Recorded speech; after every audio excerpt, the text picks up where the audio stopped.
We're gonna look at a little bit of magic of Mr. Michael Weber, one of your good buddies. I'll bring my energy way back down.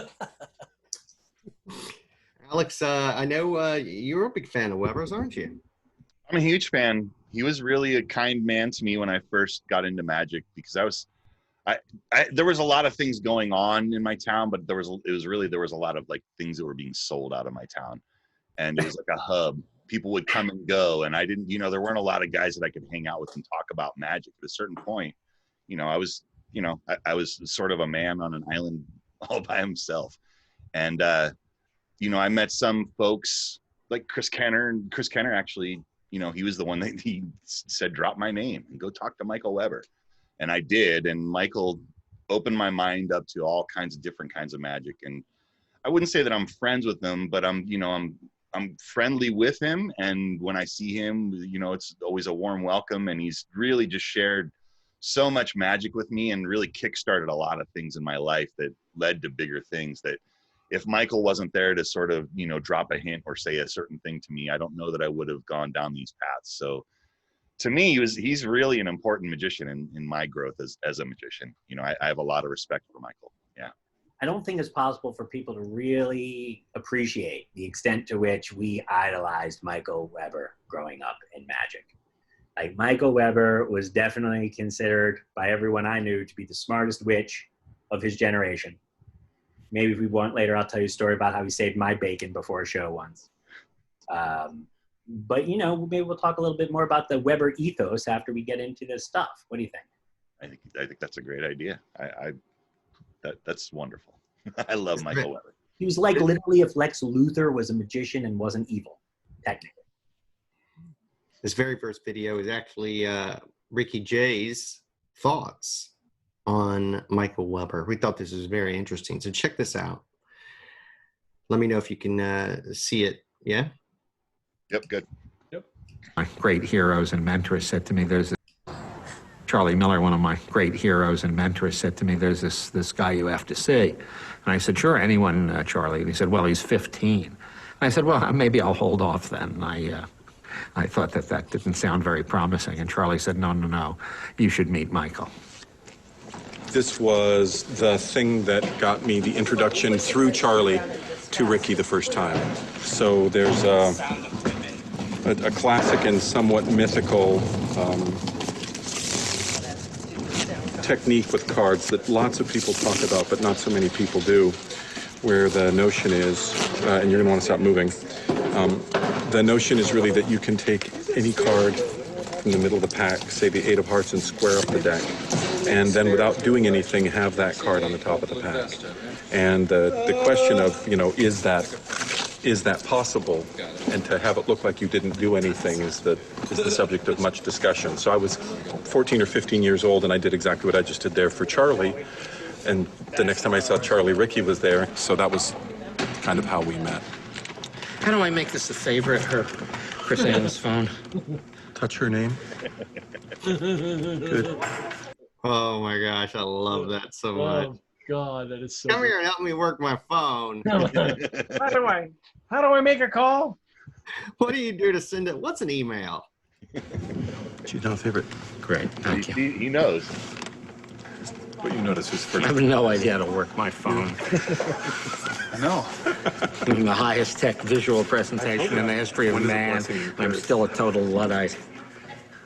What happens in magic that's so interesting is that Charlie introduces me to a 15-year-old boy, and we become friends, and perhaps on some level Michael's been very interested in the magic that I've done, and now I would say we've reached a point where 30 years down the road, I'm really interested in learning from Michael and really do learn from him. なんだって後でこの釘を動かそうと思っているんですからね。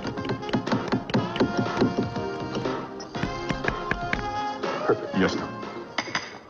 一つのカップをこちらに置いて、もう一つを釘にかぶせると、釘が消えて、この角に移動しましたよ。不思議でしょ？今度はこの釘を隠して、音が聞こえましたね。ほら。だって刺さるわけないですよね。ほんまに抜けないんですか？これ抜けないんだもん。I know for a fact that there's stuff, having known him now maybe close to 30 years, that Ricky has not shared with me. And I absolutely have a lot of stuff that I haven't shown and shared with Ricky. And I think that's important. I don't think it's cat and mouse.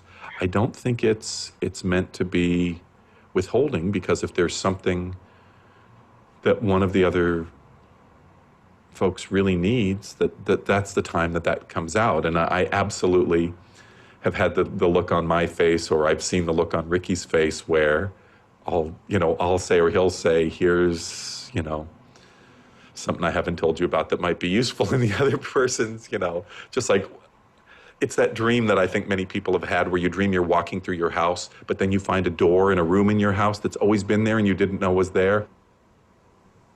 One of the things we do is to show our work in process to each other.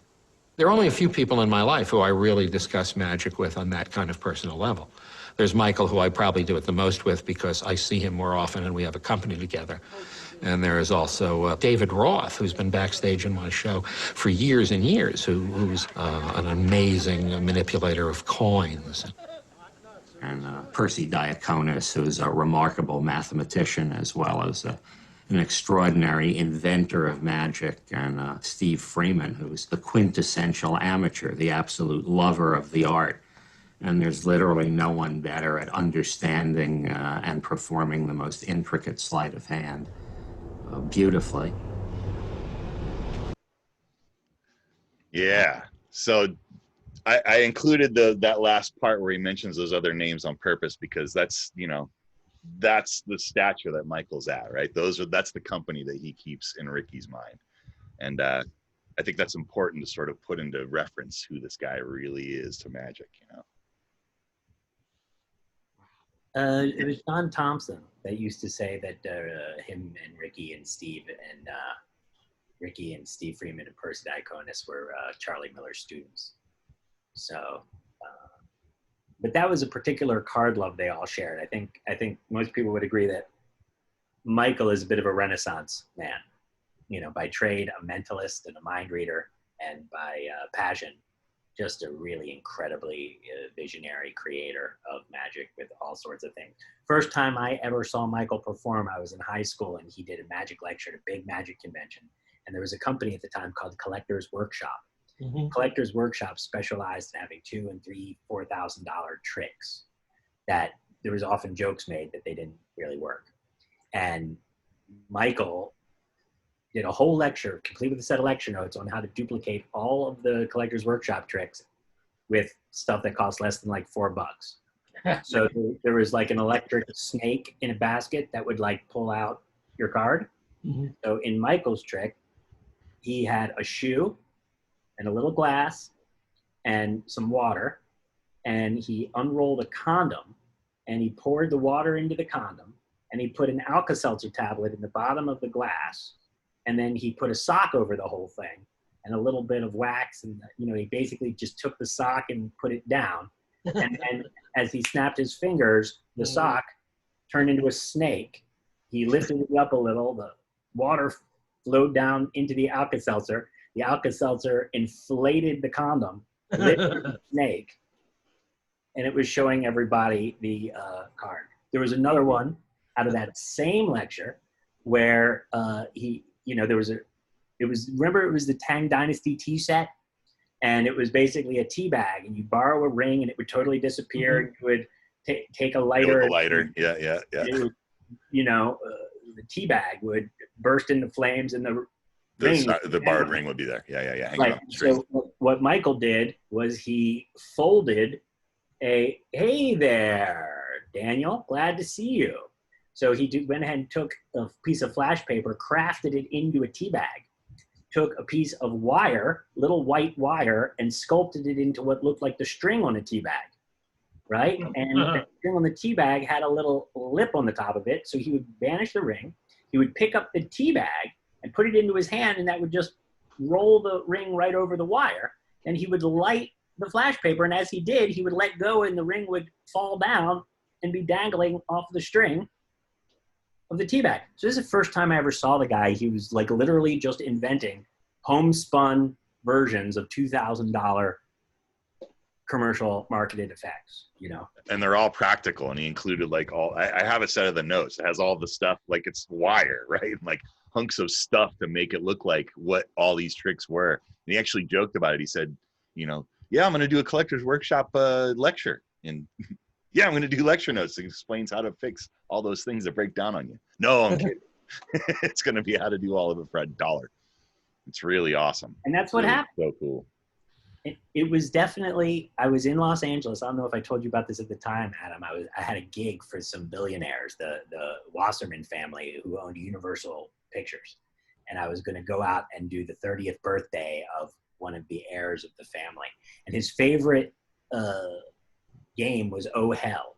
So they'd spend 50 grand in order to build an Oh Hell casino party, complete with a leaderboard and basically a card game, college card game for everybody. And I was like, Michael, I've never been paid this much to do card tricks before. I think I'm going to have like 5 minutes total. You know, he was like, here's what you're going to do.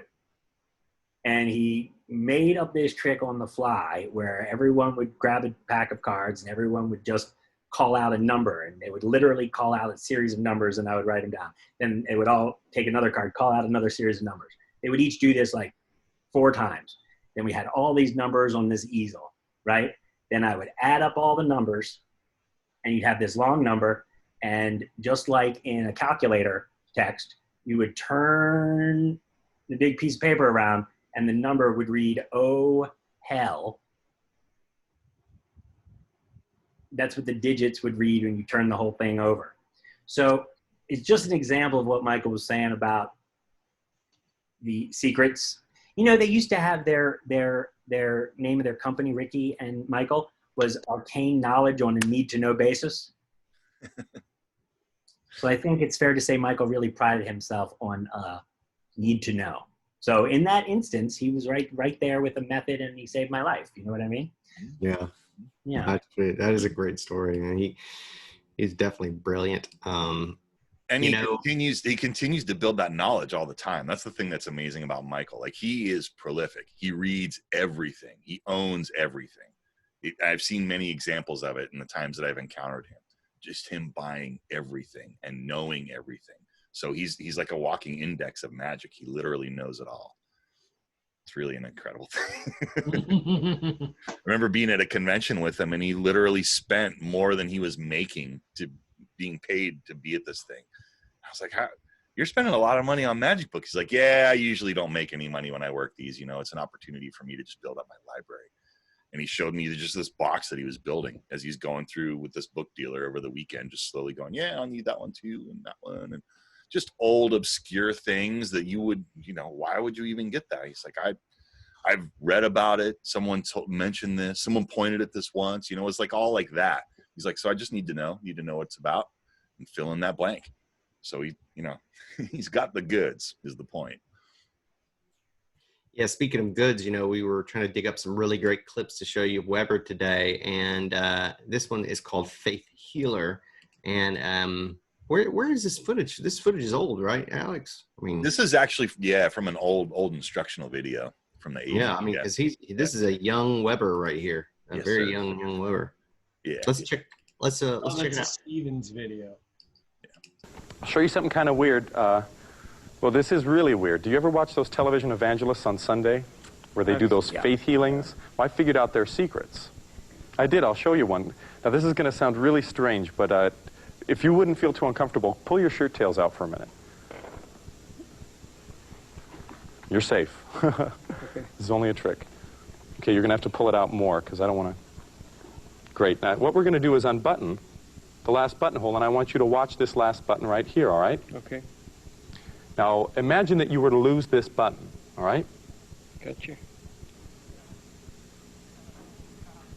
You mean for real? Yeah. Okay.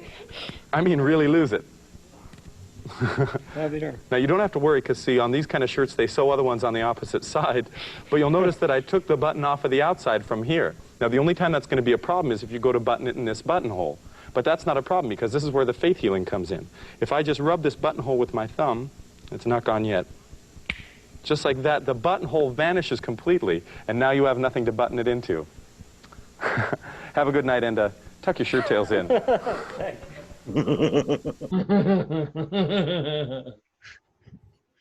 Really wacky idea, huh? Right? Pretty wacky. And that's the kind of stuff that he has, right? All of his stuff is like so off the beaten path. Like, I don't know, the methods are just as cool as the trick a lot of times in Michael's case. You know, it's one of those rare things. I love magic like that. When he used to work the castle, when he used to work the castle, like it would be so hard to get in to see his show because like every magician would flock into the castle to try to get into Weber's show. But I saw him in the close-up room do a couple of really amazing things. Just really amazing. Like there's the transference of taste, that trick. I saw him do something really amazing with a $100 bill that had someone's picture on it that was in the audience. I mean, it was just like, it was strong effect after effect, and it really killed. Wow. Nice. Tell me more about that $100 bill trick. What happened? What was the effect? Their face showed up on the bill? Yeah, so he borrowed, I'm recollecting from 10 years ago, but Sure. he basically did like he borrowed a $100 bill and he caused it to vanish, or he did something like that. He might have been a torn and restored. I don't remember exactly what he did, but at the end of it, he gave it back to the spectator, and then he something to do about, I can't actually remember. All I remember is at the end of the effect, the guy looks down, and instead of the president being on the bill, it was him. It was he was on the bill. Like it was his bill with his picture where the president's picture should be, and it looked completely normal. You know, I don't remember all the details. I just remember that, you know, it was strong enough to stick with me for that long. That part of it. That's the image he left you with. That's awesome. The taste thing was even cooler. I mean, he took a piece of gum that was like peppermint and a piece of gum that was like cherry flavored or whatever, and then he had two people chew them, and then he had them pull them out, and then he pretended to take and swap the tastes. Then he had the people put the piece of gum back in their mouth, and the cherry was over here now, and the other flavor was over here. It was definitely a pre-COVID trick, huh? Yeah.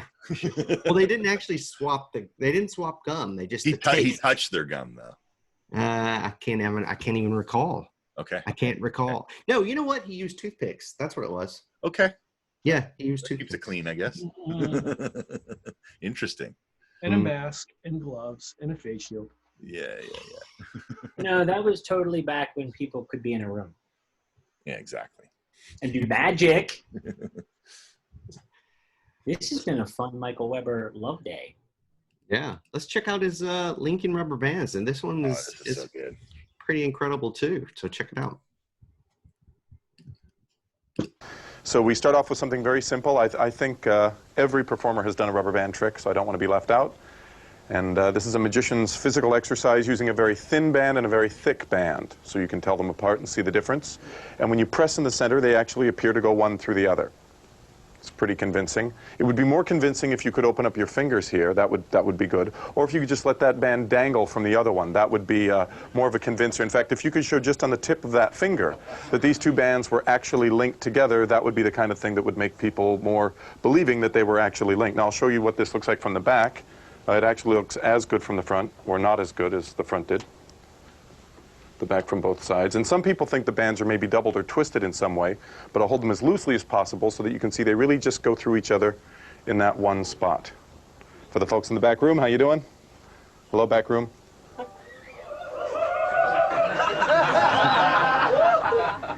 My guys. And now, let's see, we'll move up here to the very front. Is this the close-up camera? But I don't want to, we'll do this twice, once for the close-up camera, once for everyone else. Would you stand up for just a moment, please? And would you stand up for just a second? And if you would please reach out and hold onto this band here and pull away. And if you'd hold onto this band here and pull away, do not let go. Watch very closely in the center as one comes right through the other, and those for you to keep and check out. Thanks. Thank you. It's really good. Yeah. It's pretty killer. It seems to be like everything you want out of a rubber band trick, right? It's like every little thing is like all right there in that one routine. So. It really is. You're right, Alex. It really is. That's pretty killer. That's a killer routine. I like the way he ended that too. Ron Yeah, Porter says, there's a sort of a storm around that thing, right? Because it's like 3 different people made that thing happen. Because we've talked about it in CC. That missing link one that I've been doing for years is just the first part of that, right? So that routine has Chris Kenner's ideas, it has Dan Harlan's routine ideas in it, and then Michael Weber sort of tied it all together through his ideas on top and made that beautiful. Just I think, like I said, it's like the ultimate rubber band trick. It's so good. Ron Porter just says linking pop tops from soda cans. That's right. I forgot about that. Ring and Cracker Jack prize. We're going through all of the Weber hits today.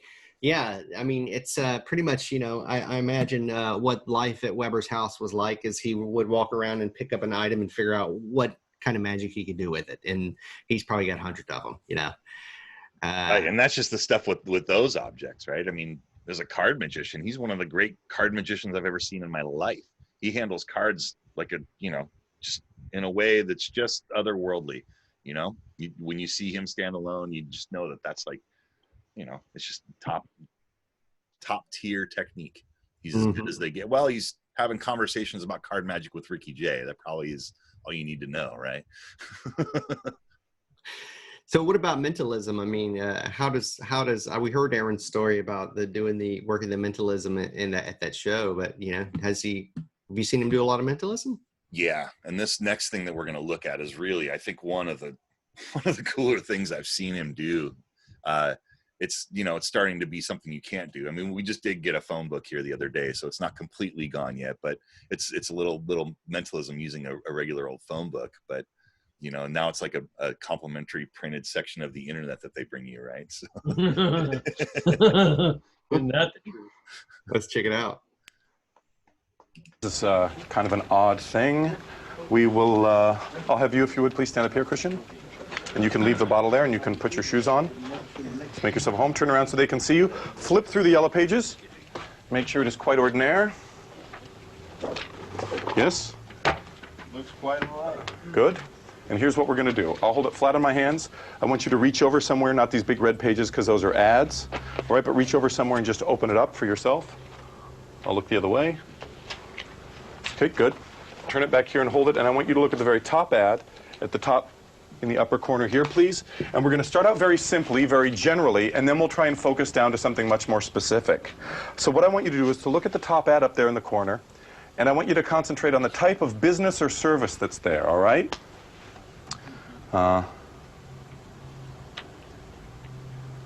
This has something to do with construction of some sort, or there's something with a tripod and a telescope of some sort, with people looking at an area. Could you tell us what that company is, what the product or service is? Cottons, Chartered Surveyor Property Consultant. Surveyors, that's what it is. That's why I was thinking of the shovels and the property and things like that. That makes sense. Well, that was pretty good. You actually sent that pretty clearly. I'll tell you what, close up the book, we'll do this again. And we'll try and make it more difficult here. We'll just go ahead and open it up anyplace else. It doesn't really matter. Fine, and just bend it back. And instead of working up here in the corner now, I want you to look over the whole page. Go ahead and turn it so I can't see and so they can't peek. And look all over the whole page. And there's actually 2 types of ads. There are the listings, all the little ads and the numbers, then the big display ads that sometimes have pictures. Do you have both on that page? Yes. So what I want you to do is to, don't tell me, but decide for yourself whether you'd like one of the display ads or one of the little ones. Just decide for yourself. And what I want you to do is to concentrate, again, we're going to start very, very generally, then we'll get very specific on the type of business or service or goods that they supply, all right? Good, you've actually made a little picture. This is nice. What's the name of the company, please? Randolph Roofing and Construction Incorporated. Randall Roofing. Randall Roofing, I got the roof. That's good. I'll tell you what, can you see the phone number there? I hope you can, because it's a phone book. Yeah. Yes? Do you want to use, now really take a look. How many phone numbers are there on that page? Maybe about 20, 30. Okay, good. And are they all different? I believe so. That's important. No, that's really important. Do you want to use the one you're on, or do you want to move to a different one? I'll use this one. Okay, good. So I want you to concentrate on that one, and I want you to start by concentrating on the very first number. That's a 3, is that correct? Correct. Good. Look at the next one. That's a 5? Correct. Look at the next one, please. It's not a 00, it's an 8, is that right? That's correct. Good. 358. How many numbers are there in a British phone number? 6 or 7? 7 or 6? Okay. 358. Next number is a. You have to go back and look at it again because you just lost me. It's a 3. Yes. Then a 1. Yes. We'll just do one more number. Is that a 4? That's 4. 358314. Is that right? And that's all the number there is. Let's give him a hand. Hey!